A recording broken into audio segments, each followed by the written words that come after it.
হে আল্লাহ, আল্লাহ তুমি তো জানো আমার বুকে কি পরিমাণে পাহাড় জমে রয়েছে, কতটা কষ্ট আমি এই বুকের ভিতরে গাড়তেছি। আল্লাহ, আমার কতটা চাপ মানসিক। আল্লাহ, তুমি পারিবারিক দিক দিয়ে আমার একটু খুশি রাখো। আল্লাহ,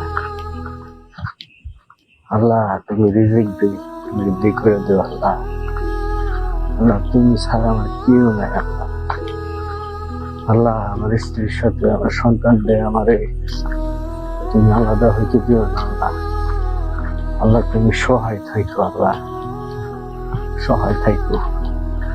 আল্লাহ আমাদের এই সম্বল করা তুমি আল্লাহ সংশোধন করে দাও। আল্লাহ, আল্লাহ তুমি ছাড়া কেউ নেই আমার, জানো বাবা মা ভাই বোনেরা সবাই আমাদের 2 নম্বর করছে, সবাই আমাদের ছেড়ে চলে গেছে, সবাই আমার একটা করে দিচ্ছে। আল্লাহ, বিয়েটা করছিলাম আল্লাহ এতটুকু নিয়ত নিয়ে যে আল্লাহ বিয়ে করার পর আমার একটা পরিবার হবে, আমার কষ্ট আমার দুঃখ বোঝার মতো শোনার মতো একটা মানুষ হবে। আল্লাহ তুমি তারে আমার কাছে চিনে নিও না। আল্লাহ, আল্লাহ তুমি আমাদের আলাদা করে দিও না, আলাদা হইতে দিও না।